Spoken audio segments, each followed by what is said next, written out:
Hello, hello, hello, hello, everyone. Welcome to another episode of Sree's daily global COVID-19 show. My name is Sree Sreenivasan, and it's my honor to convene this daily conversation around all things COVID-19. It is Sunday night in New York City, and it's the 187th day of lockdown in New York, and it's episode 187.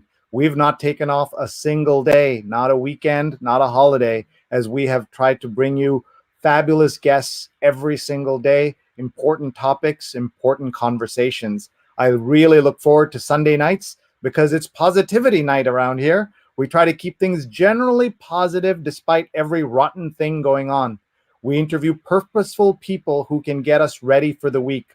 We're always looking for guest ideas, including self-nominations. Sree at Sree.net, SREE at SREE.net. We're live right now on Facebook, on Twitter, on YouTube, and on LinkedIn. Everyone is tagging and sharing their friends with their friends right now, including our fabulous guest who you'll meet in just a minute. Damon Brown is with us. He's at Brown Damon on Twitter, best-selling author, entrepreneur, coach. He's the co-founder of an acquired company. He'll tell us all about that. He's got a newsletter, joindamon.me. He's got a website, damonbrown.net. And he's got a new book coming out in January 2021, Build From Now, How to Know Your Power, See Your Abundance, and Nourish the World. You can pre-order that book, buildfromnow.com, and you'll meet Damon in just a minute. Hi, everybody. I'm Sree. Thank you so much for being here. I'm the Marshall Loeb Visiting Professor of Digital Innovation at Stony Brook School of Journalism and the co-founder of Digimentors, a social, digital, and virtual events consulting company. Our motto, don't cancel your event without talking to us. We have done events for 50 people and 100,000 people. We bet your event is somewhere in between those two sizes. We'd love to help. Just today, we finished a 3-day conference with ENT surgeons, and they were super happy. You want your surgeons to be happy. So get in touch. My email address is right here, Sree at Sree.net.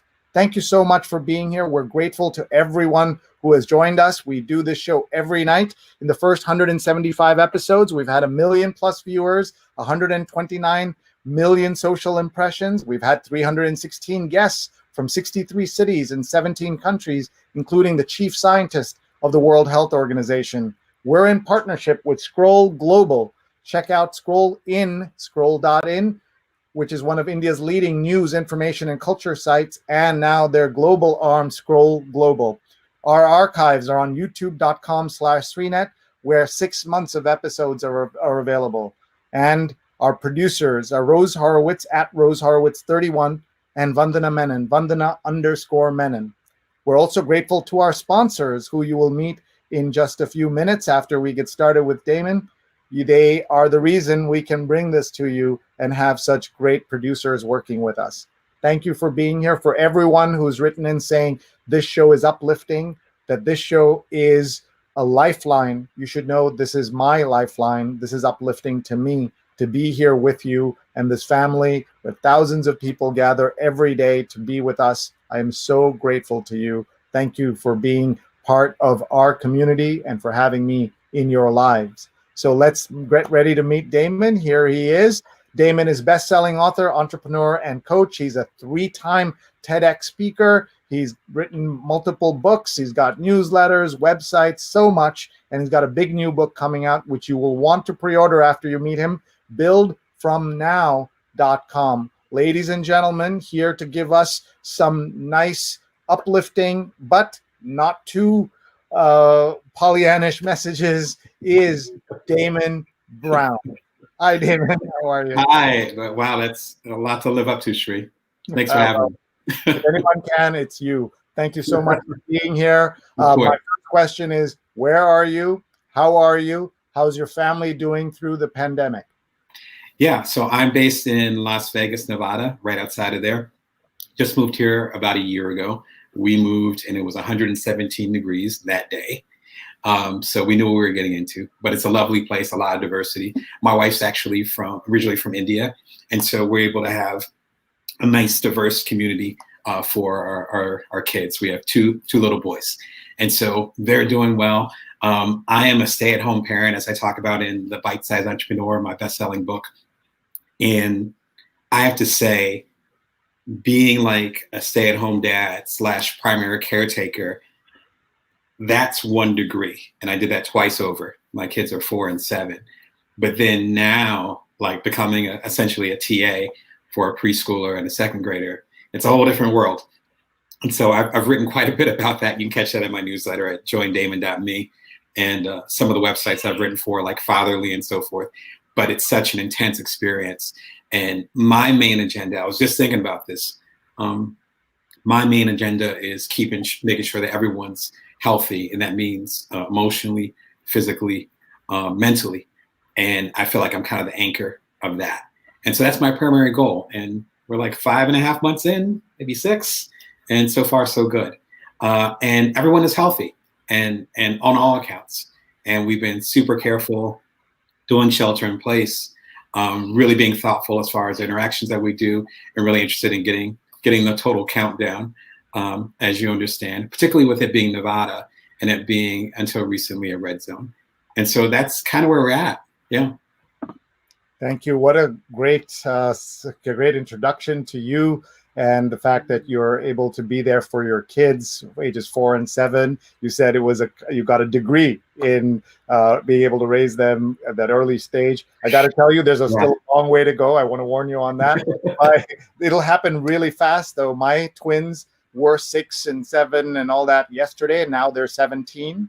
No, I remember we were connected through American Society of Journalists and Authors. Yes. And I remember meeting your twins, like when they were probably around my eldest age. It was like 10 years ago. And I can't even imagine that they were about to graduate. So that's congratulations. Thank you. And I want to make it clear that I didn't do nearly enough with the kids compared to what my wife did. And so you had the opportunity and the drive to be able to do it. So salute you, and all fathers were able to do it. But there's also a moment for us to recognize the role women play in our homes, where they have a disproportionate, not in your home maybe, but in all other homes, a disproportionate. Even in my home, if I can jump in, even in my home, where we even have like the social strata of that too. And so I'm going against the grain, with me being a stay-at-home dad. But then it's also with my partner and her feeling like, even though she's, extremely independent and very much a feminist, which is one of the reasons why we're together, that there's still that friction. It's like, okay, well, shouldn't I be doing this and shouldn't I be doing that? So there's still that societal message, even though we're both pretty progressive, for lack of a better term. So there's definitely pressure on both sides. So I'm glad you recognize that. Even in our home, that's a challenge. So. Shout out to all moms, grandmoms, aunts, everyone else who pitches in, not just pitches in, but runs things. And we appreciate that very much. Before we move on, a very important point. The right way to pronounce Nevada. What is the right answer? I call it Nevada. So that doesn't help me. Is that the right thing, or you call it? I just got here. I just got here a year ago. You still are learning. I'm going to figure it out. Listen, I'm originally from South Jersey, and I've lived all across the country, from New Orleans to Long Beach to San Francisco. And you have to be at a place, like you being a New Yorker, like you have to be at a place for a certain amount of time, and then you get that cred. And so I'm not going to play with Nevadans here. Like I'm not going to say I know exactly how to pronounce it. So maybe when we're do the show next time, then I'll be a little bit more confident. But I've been here for a year. I don't know. I'll catch you some slack there. Please. We're going to do our quick tour, meet people around the country, around the world. Please. Tell us if you've been to any of these places and any memories you have. Jonathan's watching from the East Village in New York. Oh, hi, Jonathan. I actually know Jonathan. We go way back. Not of the East Village. Oh, actually, I do have a memory.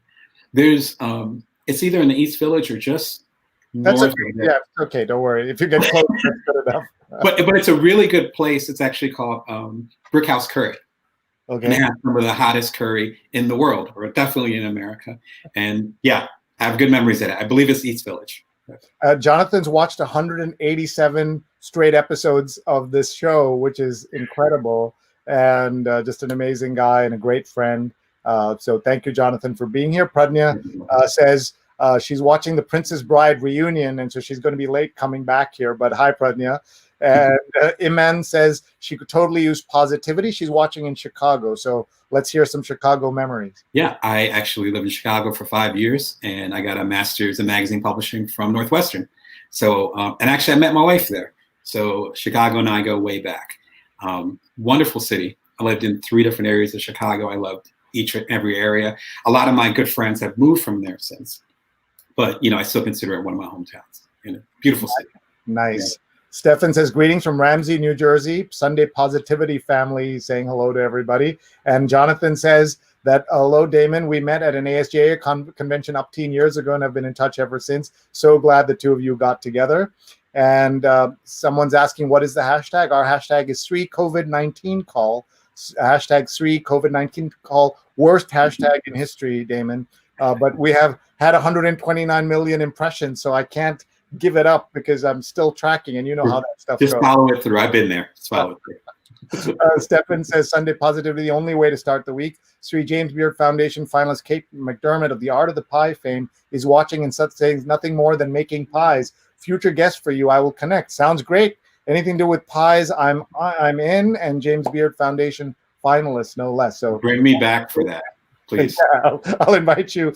And Michelle Raphael is here from LA, and she wrote a big cover story in LA Weekly this week about dating during COVID. Now, both of us are out of the game. What do you see among your single friends about relationships and things during this? And what advice do you give them if you are like you and your wife, or like me and my wife, we're constantly trying to connect people and we can't stay out of people's business? I don't have to ask my friends how much we're in their business. Frankly, I don't know. From talking to my single friends and friends that are trying to get into a relationship or connect with people, it's hard. That's the short version. But what's happened is that you've gone more into the old school. And so my wife and I have been together for, let's just say, a long time. Before Skype, before FaceTime, let's just say that. And we met in Chicago, and then we had to go our separate ways. My wife's a pediatrician, so she was actually finishing her residency. And then I was finishing my first major book. And I was in New Orleans. She was traveling across the country doing these different internships. And we would actually write letters. And that's how we maintained a relationship for like almost a year. And then when we got the money together, we'd go and see each other a few times that year. And so we're kind of going back to that. So we're almost going like several years ago. And so a lot of my friends that are actively dating, they're doing Zoom dates. They're having people that are using Uber Eats or Grubhub and sending him or her dinner. And then they're having dinner together. I think Amazon does it, but Netflix does it too, where they have a party. Yeah, so Netflix party, yep. Watch the same thing together in sync. My wife and I used to do that, but we did it with Netflix on the DVDs. I'm not kidding. Wait, you'd order the same DVD and then put it in and hit play at the same time. Wow. Yeah. I'm old. Yeah. But now it's like a lot easier. Kids nowadays just have to press a button. Yeah. But it reminds me a lot of that. And I've written a lot about sexuality. I've written regularly for Playboy. I actually started an app that was about connecting people, end up selling it. So, I'm fascinated with how technology, like you're doing, Sree, like connects the entire world. And on a macro scale, that's why I love what you're doing, because now we're realizing the power of technology to create intimacy. Like, it's proof of concept. But we almost were forced into this, where we could have been doing cool stuff like this all along. As you know, like I know you're expert at this. We could have been doing this cool technology all along, but now we have to. So once we kind of knock on wood, get out of this, then we'll have a whole new layer of conferences, a whole new layer of coaching, which is what I do, whole new layer of, again, intimacy without having to hop on a plane. I love to travel, but it's good to have options, Yeah, I can't see myself getting on a plane barring an emergency until the vaccine is here and more people take it. It's not just enough for me to take it. You can just take it, right? Exactly. As Seth Godin said, it's like being one person with a fax machine. Like, it's kind of useless. Like, who are you going to fax? Wow. So you have an issue, like it's effective, but it's like a negative viral where you don't want to be the only person that has that protection, and that adds to from what I understand of vaccines, that weakens the immunity that you'd have anyway, where everybody else has. Right. Yeah, complicated times. Yeah, we want to also tell everyone about Cuddler, which was your platonic connections app. That's right. CUDDLR, and you sold it within a year of its founding, and you Yes, did sir. that while raising your kid. I'm not sure what stage of it where your family was. It was from age. My wife went back to work when my first son Alec turned 4 months old, and it was right around my birthday, so it was around September-ish. And yeah, she went back to work, and that was when I became a full-time entrepreneur and a journalist, and obviously a stay-at-home dad. And my first app, called So Quotable, actually allowed you to capture people's quotes. So if you and I are having a good conversation in person, right, have to emphasize that, in person, and you said something amazing, then I can pull up the app, type in what you said, tag Sree, and because Twitter was the hottest thing at the time, tag Sree, and then share that within that platform, keep it private between us or whatever. So next time we'd meet at the ASJ conference or whatever, I'd remember, and you'd remember pieces of our conversation. So ended up bootstrapping it, got it out, ended up doing all myself from when my son was 4 months old until he was about 9 months old. And then I was already connected to TED. They ended up calling me back saying they wanted me to do a TED Talk. And so it came out the same time I did my first TED Talk in March of 2014. That got the attention of a friend. And he and another person from all around the world, one in England, the other one up in Quebec, they were working on an app called Cuddler, which would connect people for hugs. So this is back in 2014, 2015. So you have to remember, like Tinder, Grindr, all these other apps that you and I have been kind of out of the loop of, but they are extremely popular. So swipe right, swipe left. What if you actually came up with a platonic version of that? And we can have a longer conversation about that. Again, it consumed like a year of my life, so I can talk about it all day. But the short version of it is that there wasn't really a way to connect people that didn't have to do with hooking up. So what if you wanted a hug? What if I've been really fortunate where I've almost always had friends around. I have family that I'm connected to, etc. So I always could get a hug. And that wasn't always the case for other people. And so what if we actually create an app with that same type of framework, but it wasn't about hooking up. It was literally platonic. And we end up launching it. I end up being the CMO and COO of the company as a co-founder. It took off right away. We had 100,000 users in the first week and 10,000 completed hugs. We're featured on the late night talk shows, the morning shows. If you look up CUDDLR on Google, you will see a whole circus. There's no exaggeration. Even years later, it's bringing a smile to my face because I had to manage that circus because I was CMO. So all of that. And the biggest lesson I got from that, and Sree, you'd appreciate that with your background, is that I learned what it was like to be on the other side of the microscope. So again, bachelor's in journalism, master's in magazine publishing, which is what brought me to Chicago. A long-time freelance journalist. I just had my 20th anniversary on Labor Day as a freelance journalist full-time. Thank you, right? You appreciate that, as do some of the viewers. The whole thing, and I had never been the subject of a piece. And Cuddler, we are the #1 app in the country. America, Canada, Germany, New Zealand, and the UK. It's been a few years, but something like that. But it was 5 countries that first week. And it was just insane. And so we rode that, and we were the #1 app. We went down a little bit. And then the Wall Street Journal did a cover story of us the same week of CES, which is the Consumer Electronics Show. You're familiar, Sree, which is the biggest tech show, which usually happens here in Vegas in early January. And they said that we are creating what was called the Cuddle Economy, because our app came up at the same time of, if you remember 5 or 6 years ago, there were actually professional cuddlers. So it was one woman, I wish I could remember her name, up in Portland. Parties, all of these things have been around for a while, yeah. I would say, right. Those go back to the 70s. I know my intimacy history. So I know those go back to the 70s. And then those were dormant for a long time. We were part of the resurgence of that, though we were doing the one-on-one. Other people were literally being paid to be professional cuddlers, $100 an hour, right? So big time stuff. no funny business, what have you. There are actually some brick and mortar places that were created too, that were focused just on cuddling. But we started that wave. And so we ended up being on the front page of the Wall Street Journal. And it was like, we got our, is it called not a pencil sketch, but you know what I'm talking about? It's called a woodcut. Thank you. If you look it up and look up Cuddler and look up Wall Street Journal, you'll see a woodcut of two people cuddling and us on the front page. And, A1, and just amazing. And that brought us back to number one. And it was shortly after that, that's when the acquisition opportunities started to pop up. And it was a long, hot summer of us deciding what we were going to do, because we bootstrapped the whole thing. And aside from my brief thing with So Quotable, my previous app, I had no idea what I was doing. And my two other co-founders had no idea what they were doing. So it was totally unclear. And I actually had my second kid who was about to come. And it was amazing. And so it's like, how am I supposed to keep this together and put food on the table as a journalist and write books, et cetera? If you go to my website, you'll see all the different stuff that I was doing. And so we were like, this is the time to cash in the chips.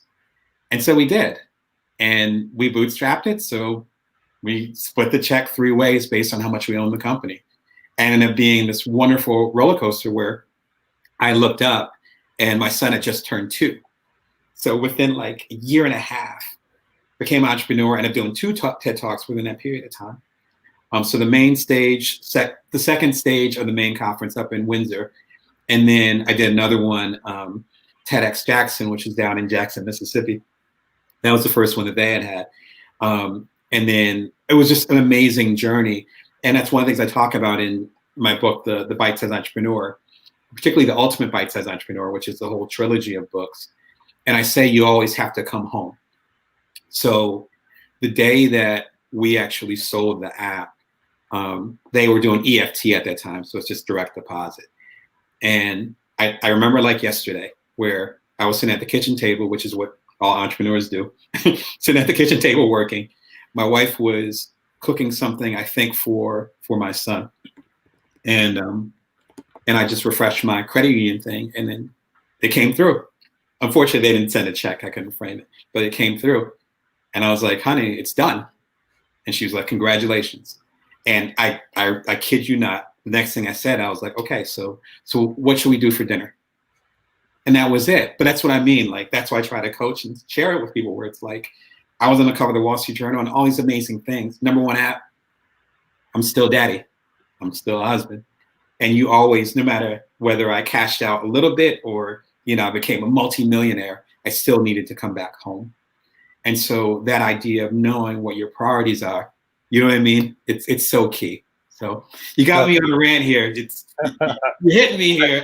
I'm just gonna keep talking. We love it.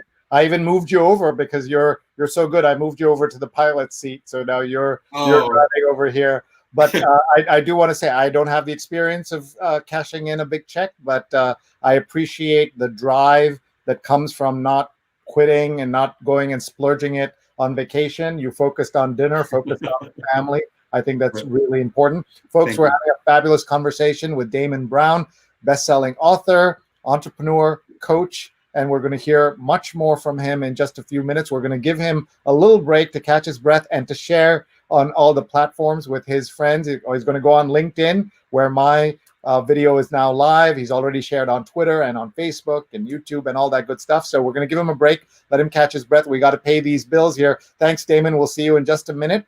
And folks, thank you so much for watching. Tell your friends, please. That's how the show grows. And we're so grateful to all of you for being here and for being great supporters of this show. So let's thank our various sponsors.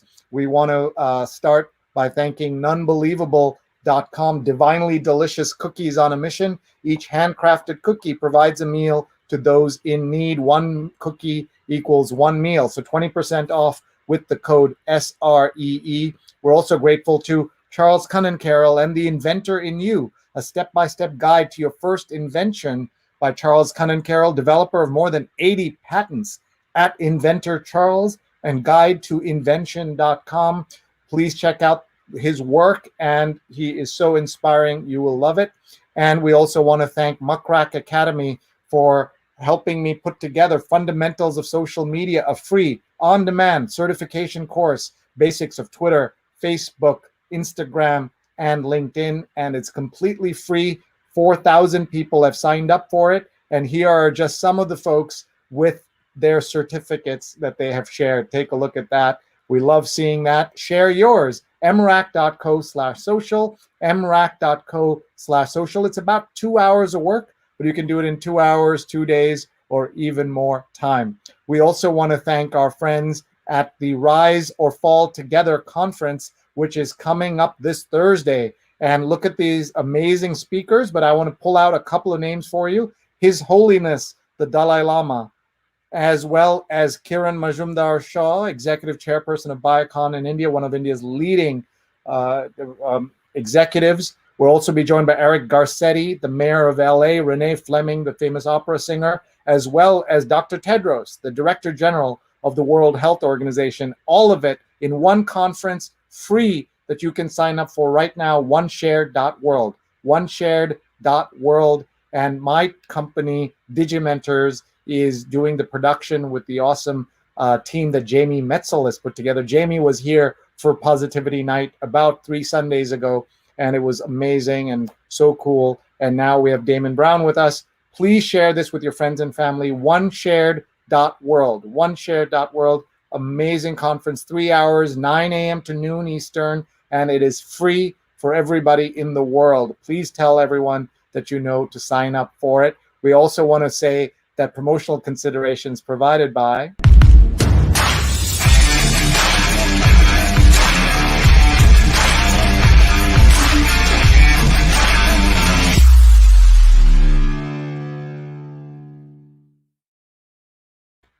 check out hotstar.com/US. And before we bring back Damon, I want to tell you that Sundays are pretty busy around here. At 8:30 a.m. Eastern, we have our live reading of the New York Times Sunday print edition, which we've been doing for 5 years like crazy people. And today we had a fantastic guest, David Housewright, past president of the Private Eye Writers of America and a winner of the Edgar Award from the Mystery Writers of America. He's written 26 books. And Damon's already done multiple books, but David was really inspiring today, and we've done that for 5 years. The 5th anniversary is coming up. You can find everything archived on youtube.com/Sreenet. And we also, after that, we did our show called She's on Call, where we're the executive producers of, with Dr. Sujana Chandrasekhar and Dr. Marina Korean talking to a cardiologist and a pulmonologist. It was a fantastic conversation. You can find it at Facebook and on Twitter at She's on Call, 2 fabulous female surgeons. I also do my newsletter on Sunday. To everyone who has it in their inbox and has opened it, thank you. Your feedback is awesome. We love hearing from you. It's sreenet.substack.com, sreenet.substack.com, and I'll tell you a little bit more about it later in the episode. But for now, I'm so excited to bring back Damon Brown to be with us. Damon is a fellow dad, a writer, an entrepreneur, a coach, and his newsletter is joindamon.com, and his website is damonbrown.net. He has a new book coming out, Build From Now, How to Know Your Power, See Your Abundance, and Nurture the World. It's coming out Jan 2021. He's promised to come back for that. And the book is called buildfromnow.com, where you can find out how you can download it and pre-order it right now. Pre-order at buildfromnow.com. And so please keep sharing your comments and tell us where you're watching from. We'd love to hear from you. And I know Damon would love to answer any questions you have as well. So let's bring back Damon Brown. Hi, Damon. Hey, and I love your newsletter, Sree. So I take newsletters very seriously. I've had mine for several years, and I've been following yours probably since March, probably since you started the show, or around that time. And I love it. And particularly the one today hit me hard as far as there not really being 2 Americas. Thank you. Yeah, that was today's headline. Thank you for that. And I just want to say that we try to keep politics out of the show, but just to understand that it is not normal what we're going through. And it should go without saying, But on my radio show on Saturdays, we do a show on WBAI 99.5 FM. You're a busy man, by the way. I just want to throw that out there. I have to. No, thank you. You have no idea how much 17-year-old kids eat. I got to warn you, they eat a lot. I know how much my kids eat now. Oh gosh, we go to Costco all the time. My son opens the fridge. He eats everything in there, and then closes it. Comes back half an hour later, expecting it to be magic. Where's the food? So my sons do that now. Oh gosh. But I will say, in their defense, I live with 3 amazing cooks. My daughter, my son, both twins cook, and my son loves cooking. He's got an extra passion for it, and my wife. So I'm able to just sit here. I'm locked down in, I think it's about 5 square feet of space in our apartment. Sure. And they just bring me food, and then I just keep doing my thing, and they bring me food. So we are very grateful to them. But it's also, I've been, they say there's no such thing as a free lunch. The free lunch is so that I'm locked in here and stuck. I hope you have more space in Vegas than I do. Oh gosh, we do. But I used to, not to get you off the track with the radio program, so I want to hear about that, but more from the places that I've lived, starting from Jersey, which I'm from South Jersey, raised in the Midwest, lived in New Orleans for a spell, and then my wife and I lived all up and down the West Coast. And actually, there's my eldest son right there during my first TED Talk. He was he was just born in that one, but he was 9 months when I did the talk. But anyway, my place in San Francisco was like more than anyone in my family's mortgage for me to rent it, which you could probably relate to with New York. And it was like the size of a shoebox. But I lived in Japantown, so it worked out well. So anyway, I'm extremely grateful that we live in the middle of the desert. There's plenty of space, and it's a little bit cheaper to get housing here. So I'm happy to have my own office again. That's what I hear, that Vegas and the area is relatively inexpensive. But of course, who knows how everything's going. I was just going to say that I have call-in shows where people come. Sometimes it happens on this show as well, where people call in and say, on the extreme left, extreme right, they meet kind of right there, and then they call in and say, this is a hoax. This Bill Gates is putting chips in our head.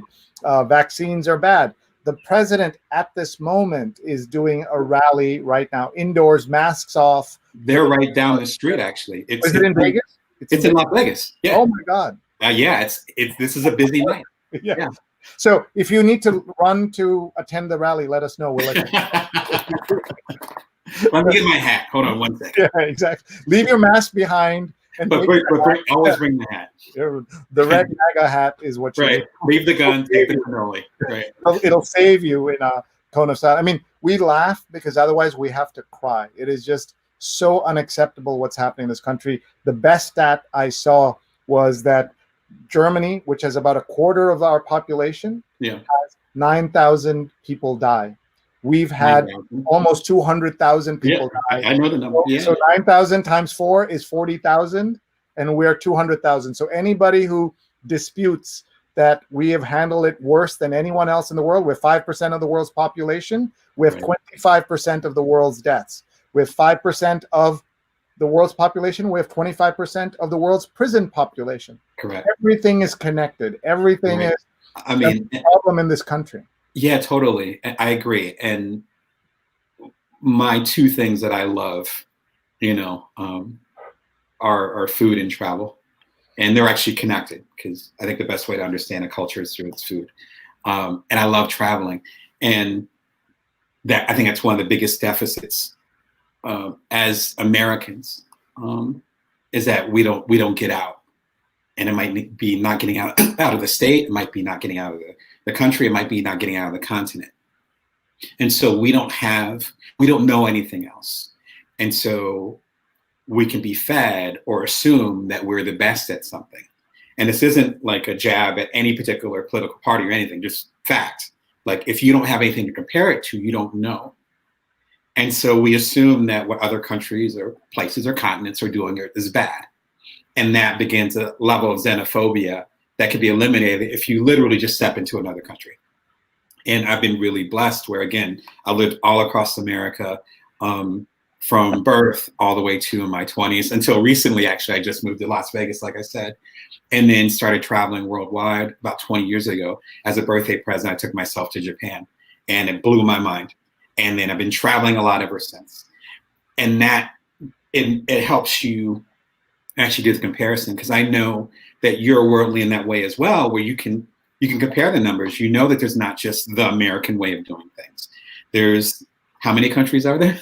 178, I think. Yeah, whatever. Yeah. Yeah, right. Almost 200 countries. There's like 200 different ways of doing things. And I think we need to get more innovative by looking outside of just our myopic view of things. But I mean, I could talk about travel all day, but that's the key. That's why we keep our kids, until recently, we keep our kids on the road, just so they can see and have that friction and understand that their way here in Las Vegas, Nevada, their set of friends, the languages. We use a couple languages in our home, but the languages we use in our home, they're not the only languages. Like, let's open up those minds. A lot of the ignorance we have today is not because people are mean, but it's because people just aren't exposed. That's my theory. Yeah, I think it's a good theory, and we should point out your wife is Indian American, and so I'd love to hear the names of your boys, if that's okay. Of course. So my wife's name is Parul, so it's Parul. She's from Gujarat, and then my kids' names are Alec, who's the eldest, and Abhi, who's the youngest, 4. So ABI? ABHI.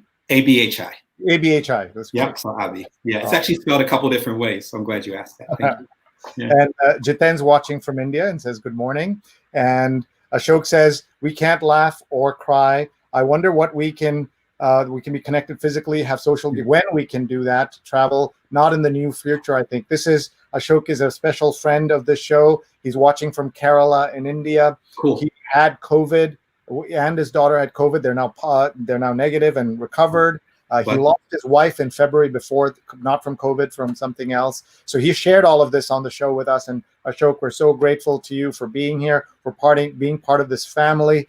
And I want to ask Damon if he's been to Kerala. I have not. I actually have not been to India yet. And I'm embarrassed. But I'll be honest. I think it's also that thing too, where we want to be like official, so visit like, my different in-laws and see different parts of the country, and also have the boys be old enough so that they're able to go.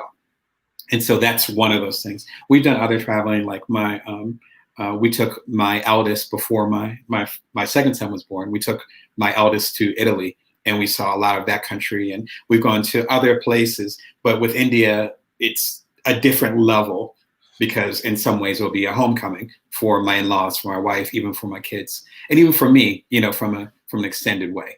And so I think that's one of the reasons why we haven't done it. It's like, we're going to do that right. It's not going to be, let's just hop over to India. As you know, that's quite a trek anyway. Yes, it is. You need 3 weeks, that I tell people, 3 weeks for an India trip. A son-in-law going to India for the first time, 3 months. I think that sounds about right. Right. So treat it like a wedding. Got it. Yeah, exactly. I'd be surprised if they didn't have another wedding ceremony in India for you, even after 8 years. Yeah. Oh, don't say that. I mean, I loved it. I came in on a horse. It was beautiful.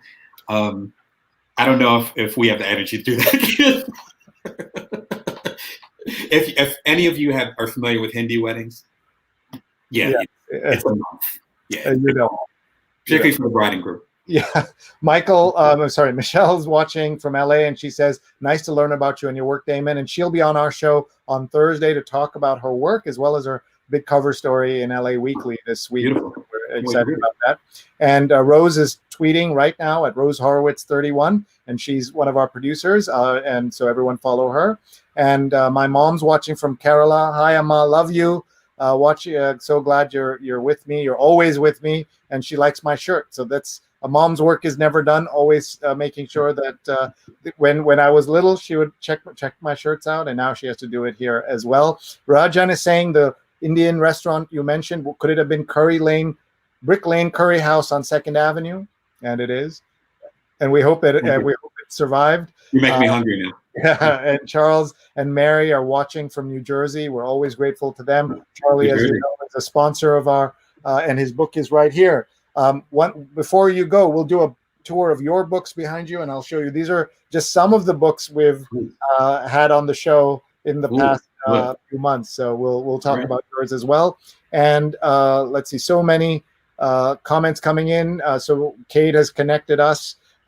Stefan has connected us to Kate, the pie expert, and Damon's linking to your website.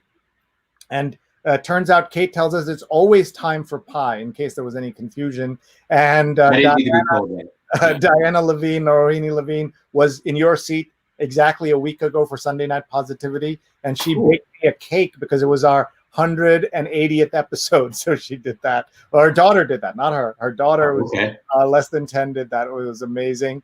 And Stefan is actually asking about the book behind you, the Bite-Sized Entrepreneur Trilogy. I love your TED Talks, Why You Should Strive for Good. Thank you for inspiring us. Bless your heart and your family. So you want to just grab the book behind you?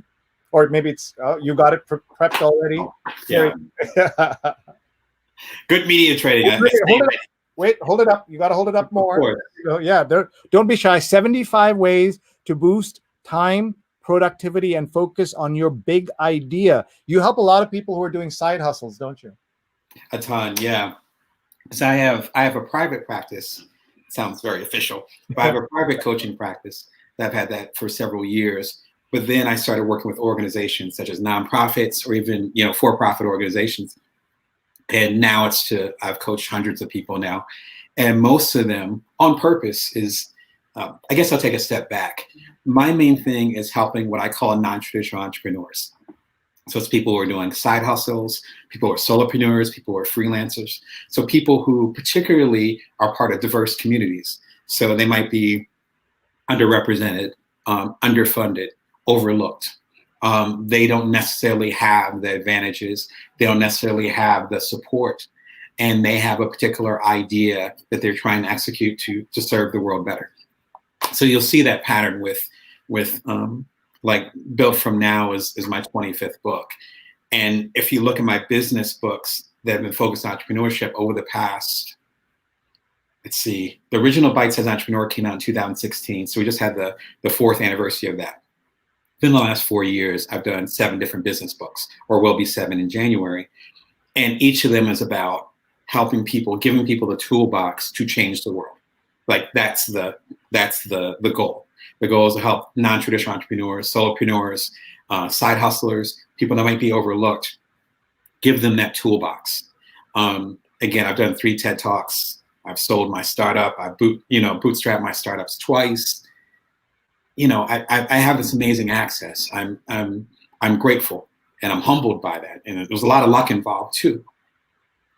But if you have that, if you're, proverbial Prometheus and you got the fire, then what are you going to sit there and make fire all day? No, you're going to share it with the rest of the community. And so that's my main intention. And so every book, every person I coach, it's like that's every talk, even me being here with you, is towards that purpose. And in understanding the business of the business, like I spoke at SPJ yesterday, the Society of Professional Journalists, and I was able to be on a panel. Yeah, I love them, right? And so I was able to be on a panel, and I was saying it's easier to have, just like you, Sree, where I'm positive you have the same philosophy, where if you're concentrated on one particular goal, then you have way more energy than if you're all over the place. So if you have all these different intentions, or you're going to do this because it sells, or you're going to do this because people will like it, or you'll do this because this is popular or hot right now, you're going to get tired really quickly. So the reason why I was able to do, 7 books in 4.5 years is because I'm focused on this one particular mission. And every TED Talk you see of mine, every keynote you see, every coaching opportunity, if you come and, at a conference and we grab a drink together, it's going to be the same purpose. And so I help people find their version of that. So in a sense, I'm trying to be a symbol for other people to actually follow. So it's walking the walk, ideally, not just talking the talk, I completely agree. I tell people that to learn how to tweet, just watch what I do. Every tweet I do, I try to model good behavior. It doesn't mean I get it right every time, but everything I do online is with that purpose to continue teaching, because that's my thing. And I've been a professor for 25 years. And so I encourage everybody to just do whatever you love to do, but share it with the world. And I love the way you phrased it. Here, Subbalakshmi says, loving the flow of this conversation, and it's just absolutely lovely to see the books in the background. So that's great. Ashok says, I'm the Chief Operating Officer for the Next Step Career Academy. There's a training organization that offers a wide range of training programs and online courses for teachers and students and professionals and professors. And the website is techagelabs.com, so folks can check that out. And Daryl says, I'm so impressed with you, Damon, using your access to help others. You must be so happy and level-headed. No shrink needed. Well, it's funny you mentioned that, where I'm actually a huge proponent of therapy. And I was just talking to someone else about this earlier today. Totally different subject. But if you're going to be a coach, then you need to know your own, they call it shadow work. So you need to know your own shadow. Like you need to own your own stuff. And so I'm a huge proponent of having coaches. I've enjoyed therapy for many years. Just, I'm not a spring chicken. So if you live any type of period of time in your life, you're going to have some type of trauma, some type of challenges. How do you unpack that? And I'm a reflective person. Writing, like a lot of us who are writers, writing is part of my therapy. So it's meditation and other things. But other things actually require talking to someone else who's trusted. And I don't mind paying for that. And so I actually did an article right around the time of the unrest that began with George Floyd. And that was, believe it or not, just in late May, which it feels like it's been months. But just in late May that happened.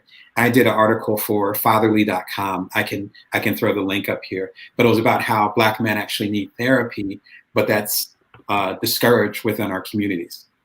And so I was kind of like a trailblazer within my family as far as the Black men to actually get therapy. And I know that happens. Oh, you guys are quick. That's it right there. Thank you. But realizing that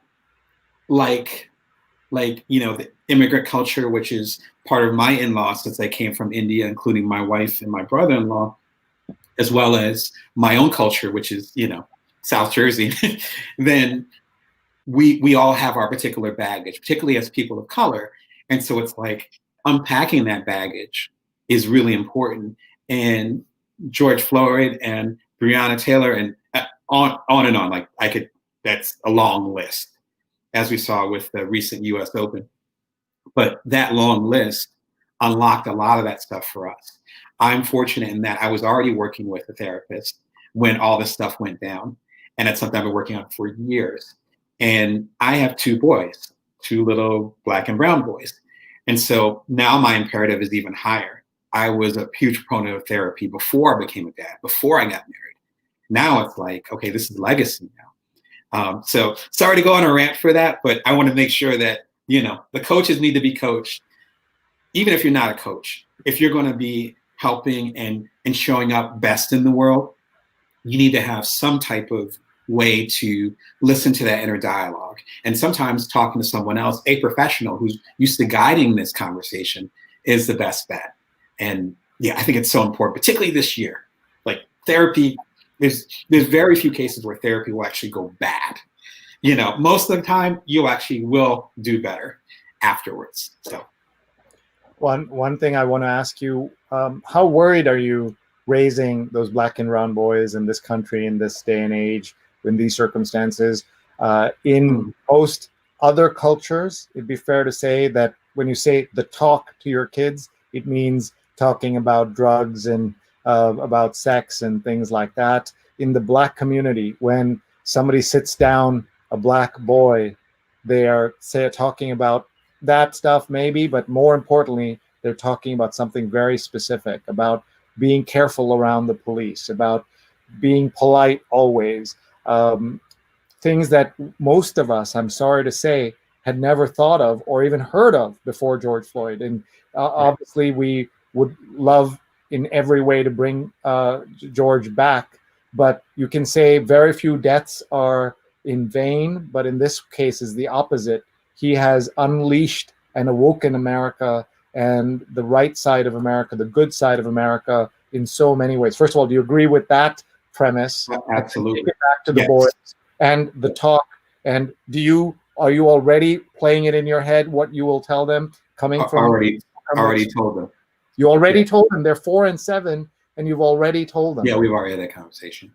Yeah, and that's one of the reasons why we travel and we move in different circles and we're exposed to different people.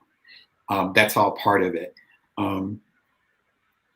again, I'm from South Jersey, raised in Michigan, lived down in New Orleans, left with Hurricane Katrina, which is another conversation. Lived all up and down the California coast, lived in the Midwest for a couple of years with my wife's pediatric physician, and then moved here to Vegas like a year ago. And so, and during those last few years, my family was with us. We already had a family, we were already married. So the stuff that's going on, we were in Ohio. So stuff that's going on in Ohio, we were just there. Like we just had a house there. The stuff that's going on here, again, there's a rally happening just not too far from here. That's happening right now. For my boys to see that, to see the different parts of America, not disagreeing with what you're saying in your beautiful newsletter today, as far as there being two Americas, but more like there being different sides of America. I look at it more like a die, like one dice, where it's just different sides of it, but it's still the same America. And unfortunately, and since we're part of that media, that is one thing I will task media with, is saying, they keep on saying there are two different Americas. And I've lived all across America for X number of years. There aren't two different Americas. There's just different sides of it. It's like saying there's different types of spoken English in America. And it's like, well, no, not really. It's just different accents and different words for things, but everyone speaks English if they're going to speak English. You understand what I'm saying? It's like, it all has the same root. We're all the same people in that sense of us all being in that same struggle, but there's different viewpoints of it. And so all that to say, as soon as the uprisings began, I think they began, I remember it began on a Wednesday or a Thursday night. Right. He died on a Monday night of Memorial Day. And then it started Tuesday, Wednesday, Thursday. Yep. Right. And it really started to get hot. Maybe it was that Thursday. I remember it being midweek where I was like, maybe that was when it kind of clicked for me, where I'm like, okay, this is hitting different. Like, this is it. This is what happened in Ferguson. Like, this feels a little bit different. And yeah, I think we had a conversation with my eldest the next day. But we're not too far from the Las Vegas Strip. So, I mean, the uprisings were happening right there. Again, we're not remote. And I wanted him, particularly my eldest, as I'm saying, I wanted him to get that conversation from me. Not that I thought something would happen to him he was 6 at the time, at 6 years old. It's more like, no, I want that to come from me. And in some odd way, there's a wonderful saying, how you do one thing is how you do everything. And that's one of the things I love about coaching, is that I'll coach someone on the business side of things, and inevitably personal stuff will come out, because it's like they're not separate, right? And I think that's why, because frankly, I don't know what the heck I'm doing, as most fathers don't. And so I am approaching it like I wanted him to hear it from me.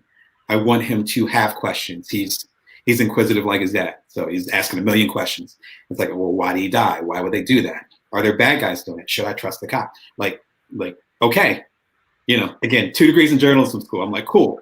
Yeah, I can do this. No problem. And we can talk all night about it. I'd rather that happen than me try to so-called protect him and then not have the conversation at all. And then he learns it in a way that's lopsided, or in a way that's not intuitive to him, or from people that he doesn't trust. And hopefully he trusts me, so having that higher level of things, This video that I think is one of the saddest videos that I have ever seen. This came out right after the George Floyd stuff in June. And this is a young black boy playing basketball in his own front yard. And you've seen this video. And here's what happens. I've watched part of it. I can't do the whole thing. Yeah. And so he's watching, and he sees a cop go by, and he stops because he knows there's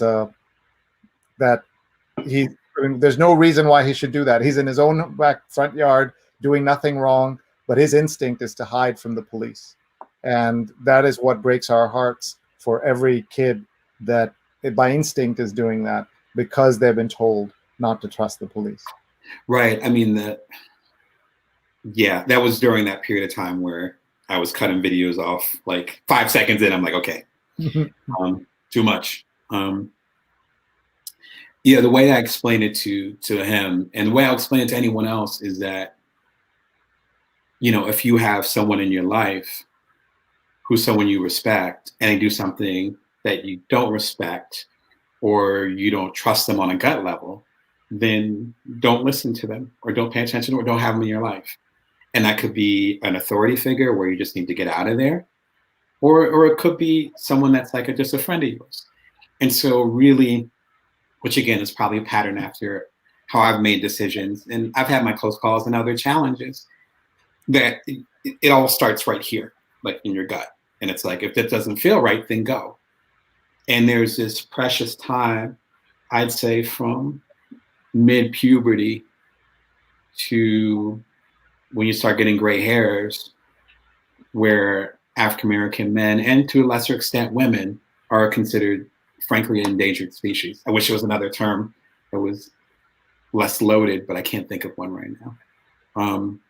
So I'm at that age where, I'm obviously, again, not a kid. And so I'm not considered a so-called threat as much. So that might be debated nowadays. But someone who's like a teenager, or someone who's, in the prime of their youth, if you want to call them that, that's a different discussion. And whenever I talk to my kids, I always think 10 years ahead. So if I'm having a conversation with my 7-year-old, then I'm thinking about when they're your kid's age. Yeah. And I'm like, what do they need to know now? And I trust that on some level, they're listening.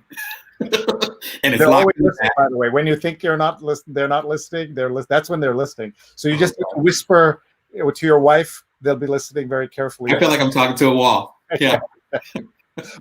Mark says, and look at this. We're laughing, but obviously this is just so sad that his brother had to have that conversation with his nephews. They're 11 and 12, and they had that same conversation 5 years ago. And Mark has been on our show talking about how to be an ally for people like me, how to be an ally of the Black community. I also wanted to ask you about one of the things we call out on this show, is because we have a big South Asian audience, is the racism and colorism in our own community. And I don't know if, I'm sure your family is very different, but out there in the world, the boys, I'm sure, have to be ready for that too. Yeah, absolutely. And remember, they're Blendians, so they're half African-American, half Indian. Blendian. I've not heard that, but I like it. Oh, okay. I'm just throwing it out there. Yeah. We thought we came up with the term, but there's actually communities called Blendian communities, and we thought we were being original. One of my favorites, by the way, are the Hindus. Those are the Hindus and the Jewish families blended. They're called Hindus, or we call it Om Shalom Brigade. That's another name. I have Jewish friends, so I see it. I see it. I think that's one of the challenges that actually parallels, which you may know this, may not, that actually parallels my community. So that was an issue with an African-American community, still is, as far as with, like you said, colorism. I know that just through the grapevine and through cousins and stuff, like I know that the product, what's it called, Fair and Lovely? Oh, yeah. Right, which is supposed to make you lighter. I think they're changing their name or something like that. That was there in the news about a month ago. So that's George Floyd. That's George's. That's the impact, really. Because what happened? So what happened is that so many Bollywood stars and others were condemning, the killing of George Floyd and putting BLM and things like that, and said you're praising BLM, but you're supporting and endorsing this terrible product. And so as a result of that, the Floyd family, if I ever get to talk to them, I'm going to tell them that their son's sacrifice, which was absolutely horrendous that it happened, the good things that have come in are things that they may not even be aware of. And all over the world, the impact it's had. Is it long lasting? Is it permanent? That's another question. But right. Just so amazing that that's happened. And Fair and Lovely is now Glow and Lovely, and that's all still problematic. But at least, that words matter, and the fact that they took the name out was important. Yeah. And Subbalakshmi says the video of the boy playing basketball on his own and hiding so instinctively to see the cop's car breaks the heart. Thanks for showing that, Sree. Rajan, who says Black and Filipino is Blackipino. He is half Indonesian, half Filipino. I don't know if there's a name for that, but he's pointing out. I would say, I'm sure there's a name for it. Yeah, it's amazing. Yeah, all these comments are just coming in. Ashok is saying he'd like to have you on his trainings. So instead of writing to me, write to the website. Go to damonbrown.net. There are ways to contact Damon. Absolutely, and you can get my email on there. Yeah, I'd love to talk with you. Thank you. Yeah. Fernando says greetings from Silicon Beach, Los Angeles, California. He was a guest this past week on my show. We had 3 amazing entrepreneurs in Silicon Valley talking to us. Not Silicon Valley, sorry, Silicon Beach, talking about. Watch it there. Yeah, I have to be careful. Yeah, but really careful. I want to ask you, our hearts go out to all Californians because of and Oregon to the border. Like, it's terrible. What's it like? Is it drifting over to you? You're only 3 hours from California, even less. 4 hours, yeah. We're 4 hours from California, and or the coast of California. And about a week ago, the sun just eclipsed. And it's September, so it was about 110 degrees here. And within a day, it dropped down to about 85 degrees. So it dropped about 25 degrees, whatever that is. And it was smoggy outside, which we live in the middle of the desert. You don't get overcast unless there's going to be a big storm. So it was really strange. And again, I lived in San Francisco, I said Japantown, for a few years. My wife went to Stanford for a fellowship, so we were up there. We have a lot of roots up there. 3 out of our 4 grandparents live in California. Like, we have a lot of family there, and luckily they're all safe. But yeah, it's complicated, particularly for folks that are similar to us, where they have, we have a lot of cousins and relatives that have like 2 or 3 little kids, and they just can just stay in the house, and they're trying to keep them healthy. Some of them have complications like asthma and stuff, and they literally can't go outside. Like, it's bad. And that's where the political stuff starts to come in for me, where I'm like, this is a result of us making a lot of decisions that led to this. Like, it's not that the year 2020 sucks. I don't actually believe in that. It's like, no, like, this is the compound interest of a lot of decisions that we made in the past. There you go. That beautiful newsletter you sent today. But same argument. Yeah. Wasn't that like your 0.2 or 0.3? Were you talking? Wow, you have a good memory. I don't even remember that, but you're right. And everybody, you can find my newsletter at sreenet.substack.com, sreenet.substack.com. And this is what I was talking about. And so, by the way, have you seen these before? This bubble for restaurants, outdoor restaurants in New York City? I saw some of them overseas. Yeah. Like, I want to say like Western Europe or something. They had something similar. But I didn't know it was New York until I saw your newsletter. Yeah. And here is point number 3: the West Coast is on fire, and this is exactly that. This is the world we're going to leave to our children, and this is exactly the world we're leaving to our young people. And it's not even fire season yet, and that's the really sad part. And so you can see that this is approaching Nevada here, as you can see on this as well. And by the way, also, we Americans bought 3.9 million guns, a record in June. And where are all those people going to go with all their guns and everything else? So much to worry about. We only have a couple of minutes left. Here's a comment. Damon, I need to connect you with my friend G. Keith Alexander, who's helping many with his new venture, Harlem America, and Genevieve Michelle Bryan of Black Enterprise Magazine. Beautiful. Please do. And Ashok is talking about how many people have lost their lives. Daryl says, I stand corrected. Shrink recommended by Damon. So that's... And Rajan says, I'm currently taking a course at SUNY and Empire State College called Writing and Mindfulness for Caregivers. Among other things, I'll recount my parents, Indonesian and Filipino, rejection of therapy because it opens up the family to ridicule. A very old country mindset, not limited to Asian nations, sadly. And Subalakshmi is asking, interesting take on therapy. Which school of meditation do you follow, Damon Brown? I do something very simple, not transcendental or anything like that. I get up in the morning and I do mindfulness for 5 minutes. And if it's a longer day or rougher day, I'll do 5 minutes at the end of the day. And one of the things that helped me was just doing something, and something I do in my coaching practice, is doing something small that I will do consistently. And so I started doing my little meditation when I lived in New Orleans right before Katrina happened. And so if you do the math, then every single day for 15 years. Wow. 15, 16 years. Yeah, it was 2004, actually, the year before Katrina. So yes, for 16 years, every day, my mat's right over there. Like, and then just sit down. And I look at it like a reset. You know, it's I dabble in tech, and obviously I have my startups. But I look at it like every 6 to 9 months, you're supposed to clean your RAM. You're supposed to erase everything off your computer and then put everything back on from a backup to make sure that your stuff's running properly. I feel like that's my cleaning every morning, and my wife and my kids can tell when I haven't had my 5 minutes. So instead of saying, "Dad, get your coffee," they say, "Go do your cleaning." Yeah, I don't drink my coffee till late morning. I have, as a habit from my wife, I have chai in the morning, so I have the Indian tea. And then I don't have a real coffee until like 11, 12 o'clock, because that's a little bit better from studies that I've read and I've written about as far as having energy throughout the day. But yeah, meditation is my coffee. Absolutely. And people know when I haven't had it.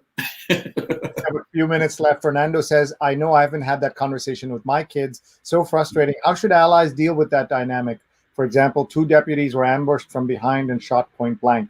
So how do you tell your boys about the importance of, how to deal with the police on one hand, but of course we need the police for security ourselves. How will you approach that? I'm sure you haven't gotten the nuances yet. Your boy. Yeah. I mean, there's certain. I'm in a different space because my kids are 4 and 7, so they're not quite at that space. So if anything, I'm getting over prepared. Hopefully it's not an issue. But what I'm trying to set up the framework for is to say that they are people, and so if someone dies, then you mourn them. If someone does something that's unethical, then you question that. That's it. And so the badge or, a nice blazer or whatever, that doesn't change who someone is. It might, as Will Smith says, fame and success and money doesn't change you, but it just makes you more of who you already are. So if you're a jerk and then you get some power, you're going to be a really big jerk. If you're a nice person, you get some power, you'll be a really nice person. And so trying to take that framework and trying to make it as applicable as possible. So it's not just, again, I don't think the thing is just police. I think it's just authority in general, and trying to keep it at that level. If we need to go deeper on particular silos, cool. But right now, that general conversation is just like, everyone here is human and no one has a right to treat you subhuman, period. Thank you. Beautifully said. Rajan says, Indonesian plus Filipino equals confused for other Asian ethnicities. And Ashok is inviting you to Kerala after the crisis is over. Gerardo says, I just can say thank you for for opening up this crucial conversation for the U.S. and the rest of the world to realize what the underpinnings of much of U.S. culture and politics. Thank you again, Gerardo. What a beautiful comment. Thank you. Thank you for that. That makes this all worth doing. Fernando says, such complicated times. Mark has invited you to his podcast out in North Carolina. So okay, I have relatives out there. Okay. So, yeah. So I have to go and visit, do a podcast. I can do that. Yeah, I know Durham well. Yeah. Very cool. Sumant says, hi, Damon. And Kate says, I'm on the north coast of Washington State in a small town. We have very unhealthy air quality and have been housebound for days. Kate, we're thinking of you. Therapy is a major issue within the African-American community. I love new age kind of therapy, but I'm grateful, says Kate, I'm grateful to have a house to shelter in. Absolutely so important. Neerja is asking, how do you stay consistent in what you're doing, including your meditation and everything else? Wow. I'd say it comes down to two big things, 2 small things, I should say. The first thing is, again, keeping it really tiny. So I started with 3 minutes and I went to 5. That's how I'm pushing myself every morning now. Remember, I've done this from when my wife and I just started going out, and we're long distance when I started meditating, to when we moved in together and proposed, to getting married, to having 2 children every day. And so me keeping it small allowed me to keep it consistent, right? Because if I had And much respect to people that have like an hour-long meditation and they're going to do hot yoga over here and all that. My life has been, I've had more other priorities where I'm like, I want to prioritize time with my kids or time with my partner or time working with folks out there as a coach or as a writer. So it's like, so how can I do this consistently? We'll keep it small. I'd say the second thing is to, and I was just talking on Twitter about this as far as with being a freelance writer, which is another part of the discussion, is keeping the goals so minimal that the change happens automatically. What I mean by that is I wasn't saying, okay, I'm going to get up tomorrow, I'm going to meditate for 30 minutes straight. It's hard to sit still and meditate thoughtfully for 5 minutes. If you're a novice, it's hard to do that for 30 seconds. I suggest you try it. You will be surprised at how hard it is to be still for 5 minutes. And so that simple practice has made me mindful. I was actually doing a major talk and the technology totally went out. So I had no speaker, nothing. And I had to stay on stage in front of several hundred people for about 10 minutes straight while they fixed the sound. Nightmare scenario. I was fine. And afterwards, people were complimenting me on being fine. And I realized, and it was actually, I think it was someone in the audience that said, "You meditate, don't you?"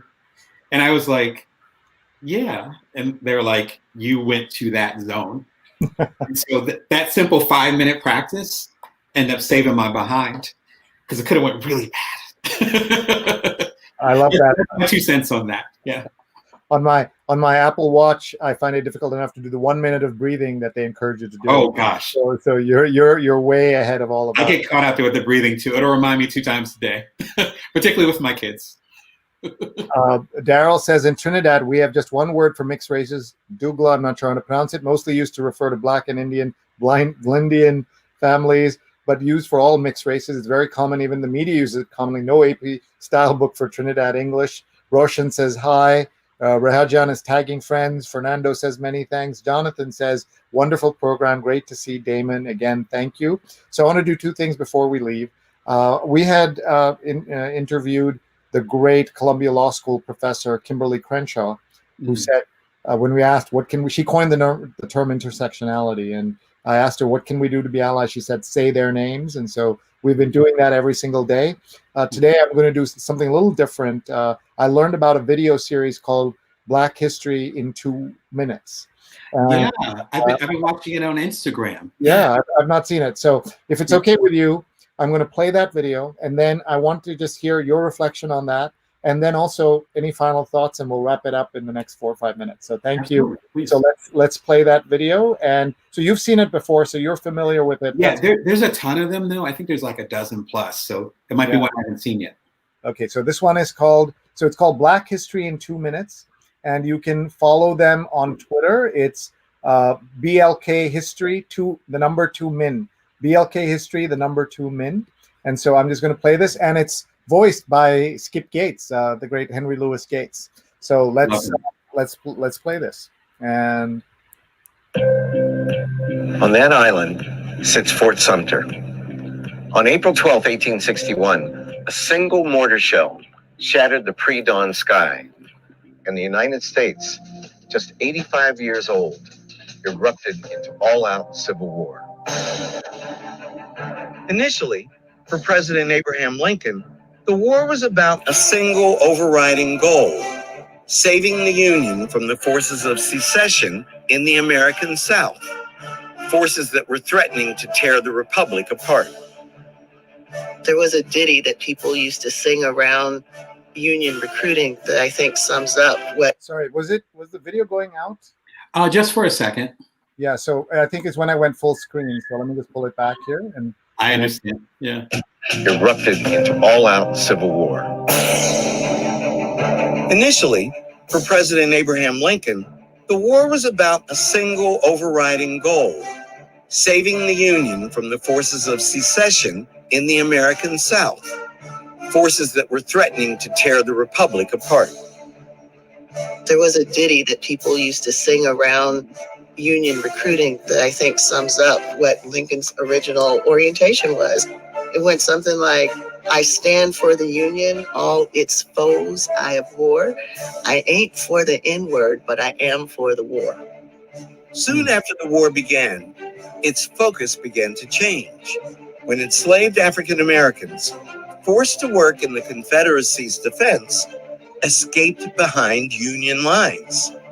Escaped slaves who run away to Union lines are called contraband. And what Union policymakers, including Lincoln, begin to recognize is this creates a welcome disruption among the Southern slaveholders. This deprives them of their property, it shuts down their plantations, and it makes their war effort more difficult. The swelling numbers of contraband pushed President Lincoln to see that the Civil War was actually about abolishing the institution of slavery, ultimately leading him to issue the Emancipation Proclamation. In many ways, the Emancipation Proclamation is first and foremost a military policy. It's not clear the Union is winning the war before the Emancipation Proclamation. So the Emancipation Proclamation also gives these escaped slaves the opportunity to serve in the Union Army. This is crucial to the Union's success in the war effort. With the freedom of their people at stake, almost 200,000 black men enlisted in the Union Army and Navy, playing a pivotal role in bringing victory to the North. The key element that changed the outcome of this war in terms of who won it and in terms of what it was about were the slaves themselves. Their determination that this war was going to be about the end of slavery. Masses of self-liberated slaves became the wave that the Union would ultimately ride to victory.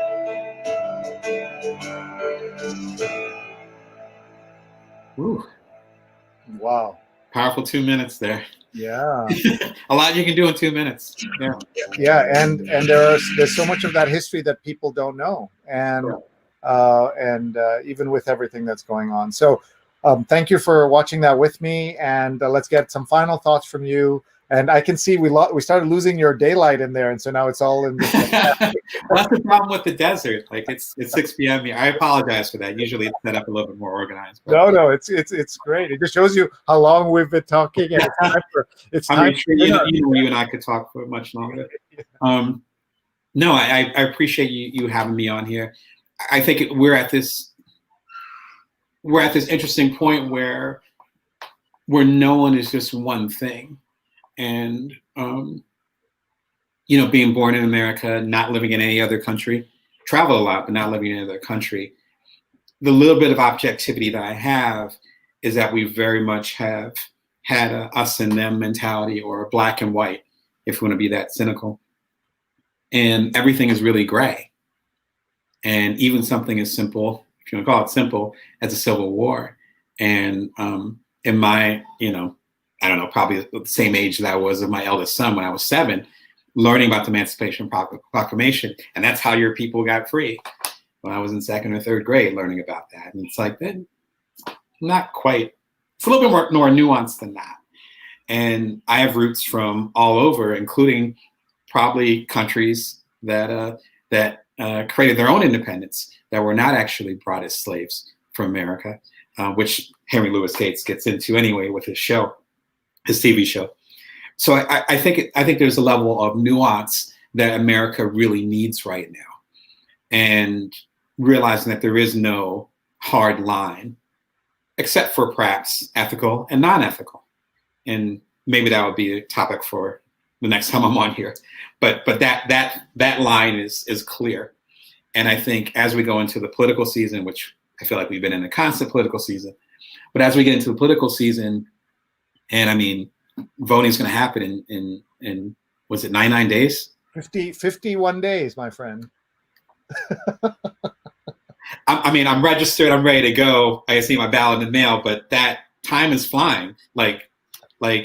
So what we have to do is take a stand based on ethical and not ethical versus, political party or this and that or fake news and all that. I think that's just a bunch of rubbish. What we think is right needs to dictate the way. And how we got here was extremely painful. And I can talk about my own ancestors, but we're here. So what's the ethical thing to do? And it's not like we don't have a blueprint of what not to do all throughout history. And I know you like history as much as I do. If you know your history, then you know how we need to change things. It's not that complicated. And what I've heard a lot, which you mentioned, I think, at the top of the show, is being on the right side of history.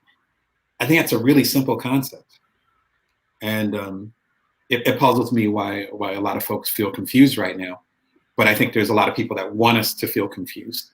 So with my work, ideally with the new book coming out, I want to kind of cut through that and be like, okay, what do you think? What's your gut? Oh, thank you. But what's your gut? What's your strength?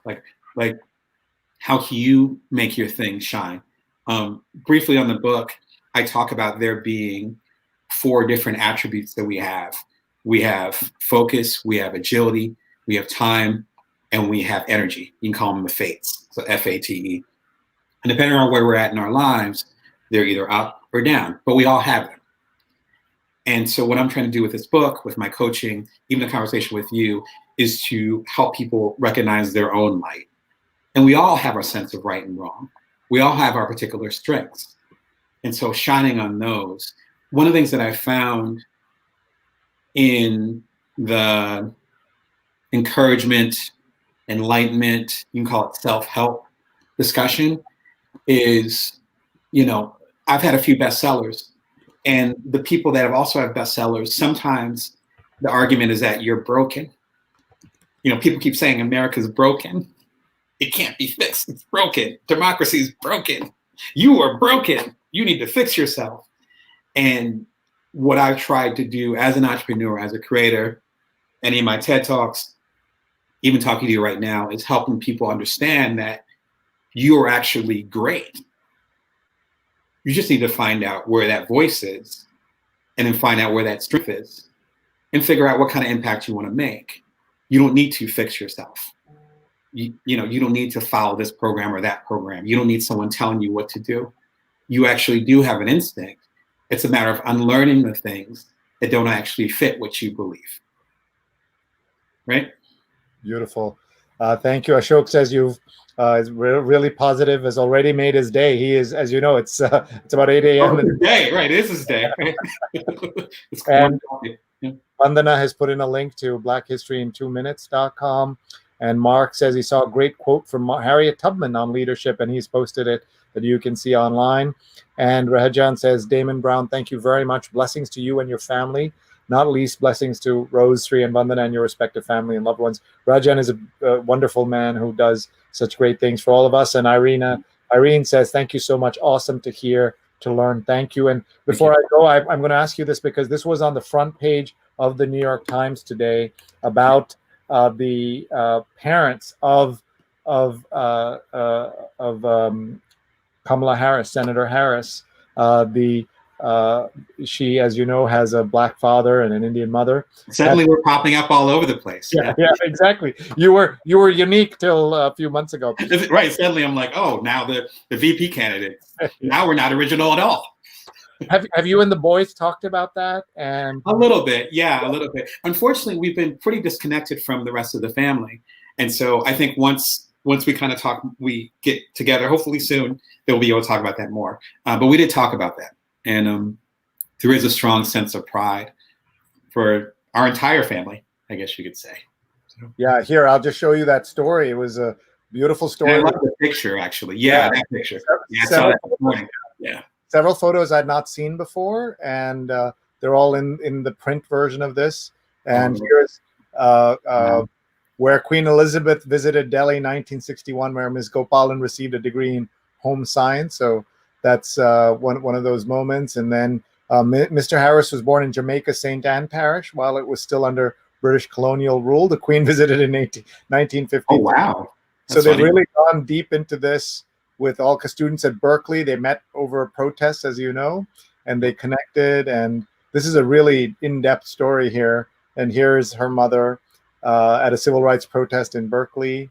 And here's the father in 1965. What a great picture. I love that picture.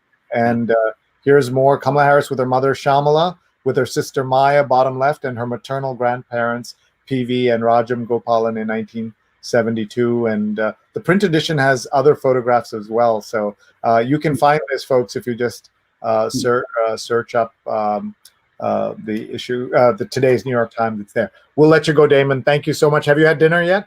No, but I can never eat before I have a speaking engagement or talk. It's just a thing of mine where it's like empty stomach. I'm able to communicate a little bit better with you, which I appreciate. And then feel free to go to joindamon.me too.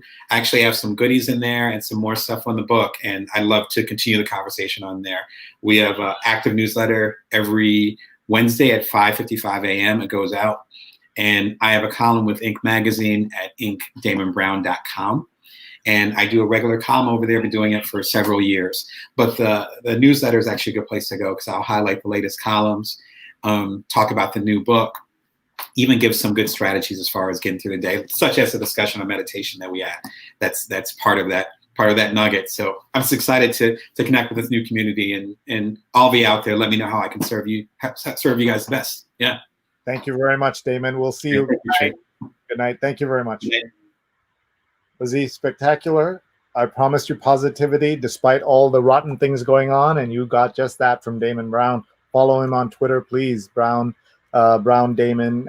Please follow him there. And just so grateful to Damon for being here with us and sharing his wisdom. I promise to tell you what all these books are. Here is Cornelia Dean, Making Sense of Science. Natalie Nixon, The Creative Leap, The Socrates Express by Eric Weiner, Hate Monger by Jean Guerrero, about hate mongers Stephen Miller and Donald Trump, Hyper Education by Pavan Dhingra, Primitive by Marco Greenberg, and The Inventor in You by Charles Cunnan Carroll, and Antonio Johnson, You Next, about black barbershops, a fantastic book, and Simranjit Singh, Fauja Singh Keeps Going. This is about the Sikh family and the oldest marathoner in history, Fauja Singh and his story, and New York Street Portraiture by Kurt Boone. I just love these books. So honored that we could have all of these folks on our show. Before we say goodnight, just thank our sponsors, nunbelievable.com, divinely delicious cookies on a mission, The Inventor in You, a step-by-step guide to your first invention by Charles Cunnan Carroll, at Inventor Charles, guide-to-invention.com. Everyone, please sign up for Fundamentals of Social Media, free, on-demand certification course. Enroll today at mrac.co/social, mrac.co/social. And we also want to tell you about the Rise or Fall Together. I'm very proud to help produce this event that has the Dalai Lama, the Mayor of LA, the Director General of the World Health Organization, and so many others putting this together with Jamie Metzel. We also have Michelle Williams, the Dean of Faculty at the Harvard Chan School of Public Health. So you don't want to miss this. This is this Thursday, 9 to noon Eastern Time. Free conference. You can watch it later. OneShared.world. OneShared.world. Everyone, please sign up for that. And big thanks to our friends at Hotstar for also supporting us. And with that, I'll say goodnight to everybody. Please send us suggestions for speakers, for topics. We would love to talk to you, how we can do more together. Ashok says empathetic and firm thoughts. Fernando says many thanks. Rose says you're always making connections. Lots of inspiration. Damon Brown, thank you for joining us. Everyone, check out all the great tweets that have been done by Rose Horowitz 31 at Rose Horowitz 31, and people can see that there. And want to remind you that please follow me on Twitter and on YouTube. Twitter, I'm Sree. Instagram, I'm SreeNet. And on YouTube, I'm SreeNet. That's where you can know who my upcoming guests are. But we also have another way for you to know, and that is through this gentle alert that I send out via QR code. And if you just hold up your phone, you can get this. It's a WhatsApp alert. It's not a WhatsApp group with lots of uncles and aunties on it. It is just an alert that you can get. And with that, I'll say goodbye to all of you. Just email me if you have anything you'd like to collaborate and work on together. I'd be honored to do that. Thanks very much, everybody. Bye-bye, and a big shout out to Damon Brown. Damon, check out Damon's website at damonbrown.net and check out his books, plural, best-selling book, plural, and the new one that'll also be a bestseller in January. Bye, everybody.